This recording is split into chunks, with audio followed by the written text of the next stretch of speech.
দেখতে দেখতে কতগুলো রমজান চলে গেল, কিন্তু আমরা কোথাও আউটিং এ যে ইফতার করলাম না, তা কি হয়? Please like and follow. Hello everyone, this is Fatema, welcome Fatema blogs. সকাল সকাল উঠে যে দেখেন শায়ান যারা, তাদের দুষ্টামি কখনই শেষ হবে না, আর আমাকে পেরেশান করা কখনই শেষ হবে না। তারপর হলো এখানে বসে তাদের সাথে সোফাতে আমি গল্প করছিলাম, এর মাঝখানে শায়ান এমন ভাব করছিল মনে হয় তার কোনো আত্মীয় স্বজন ফোন দিয়েছে, তার সাথে কথা বলছে। তো তার দেখা দেখে আমি একটু তার সাথে দুষ্টামি করলাম, করার পরে সে বারবার আমাকে দিচ্ছে যে কথা বলো কথা বলো, মানে এমন ভাব করতেছে তার কোনো ফ্রেন্ড সার্কেল হবে বা কেউ হবে, আমাকে কথা বলতেই হবে। তারপর আমি তাদের সাথে দুষ্টামি টুষ্টামি করে আমি চলে গেলাম রান্নাঘরে। তো অনেকের মনে প্রশ্ন থাকে যে আপনি দুপুরের রান্নাটা কেন করেন? কারণ হলো কি, জায়ান এখনো ছোট, শায়ান যারা ছোট, সো ওদেরকে তো দুপুরে লাঞ্চ দিতেই হয়। তো সেই জন্য ওদের জন্য আমি সবসময় দুপুরে রান্না করতেই হয় আমার। আর কিছু সংখ্যক লোক এমন ভাবে আমাকে জাজ করে, মনে হয় আমি রোজা রাখতেছি না পাপ করতেছি, মানে এমন ভাবে জাজ করে, মানে আমাকে এমন ভাবে বাজে কমেন্ট করে, আমার নিজেরই খারাপ লাগে যে আমি আল্লাহ কি জানি পাপ করে ফেলতেছি। ওই সাইডে দেখেন, আমি ঠিকই রোজা রাখতেছি, আমার বাচ্চাদের জন্য আমি রান্না করবো না দুপুরে, এটা কি হয় বলেন? আমার বাচ্চাগুলো এত ছোট, আমি কিভাবে ওদেরকে না খাওয়াই রাখি দুপুর বেলায়? আর আল্লাহ তো তার চেয়ে বেশি আমাকে গুনাহ দিবে।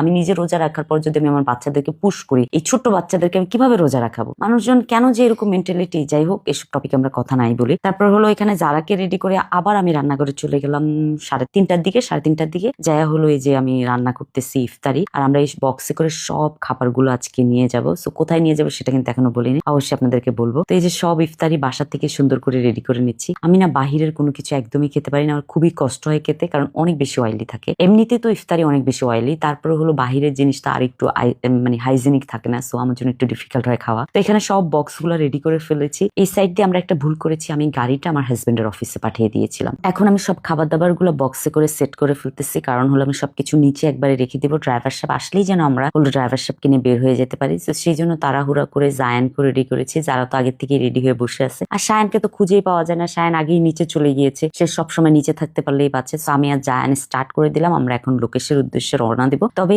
আমাদের ড্রাইভার সাহেব এখন আসেনি, সেই জন্য আমি আর জায়ান রিক্সা করে যাচ্ছি। তবে আপনাদের সাথে যাইতে যাইতে একটা কথা শেয়ার করি, রাস্তায় অনেক জ্যাম, কোথাও যেতে হলে অবশ্যই আর্লি রওনা দিবেন। তার আগে আপনাদের সাথে একটা জিনিস শেয়ার করি, আমার স্টাইল অ্যান্ড লুকের। এই যে এই আঙ্কেলটা দেখেন কি সুন্দর করে এসে আপনার দাড়িটা সুন্দর করে সেট করতেছে। তো আমাদের স্টাইল অ্যান্ড লুকে 50% ডিসকাউন্ট চলতেছে, একদম কিটিনিকা বাচ্চাদেরকেও নিয়ে আসতে পারেন এরকম সুন্দর হেয়ার কাট করার জন্য। বাচ্চাদের হেয়ার কাট করা এত ইজি না, তবে আমাদের এখানে দক্ষ হলো কাটিং মাস্টার আছে, তো সেই জন্য বাচ্চারা খুবই কমফোর্টেবল ভাবে তাদেরকে কমফোর্ট জোন দিয়ে হলো এই যে হেয়ার কাট করা হয়। যে দেখেন ভাইয়া আসছে, আপু আসছে, তারা আমাদেরকে ভালোবাসে বিদায় আমাদের স্টাইল অ্যান্ড লুকে এসেছে। আপনাদেরকে অনেক ধন্যবাদ ভাইয়া আপু আমাদের স্টাইল অ্যান্ড লুকে আসার জন্য। তবে আপনাদেরকে বলে রাখি, আমাদের 4টা ব্রাঞ্চে স্টাইল অ্যান্ড লুকের 4টা ব্রাঞ্চেই 50% ডিসকাউন্ট চলতেছে, অবশ্যই সবাই চলে যাবেন। সো ফাইনালি আমরা লোকেশনে চলে এসেছি। আমরা কোথায় এসেছি বলেন তো? Gulshan society park. সো এখানে হলো আমরা হলো ওয়েট করতেছিলাম, তারপর হলো ফাইনালি আমার ড্রাইভার সাহেব আসছে ইফতারির ঠিক 15 মিনিট আগে। যাই হোক, আমরা তাড়াহুড়া করে ইফতারি গুছাচ্ছিলাম, আমার সাথে সাথে আমার বাচ্চাগুলোও কাজ করতেছিল,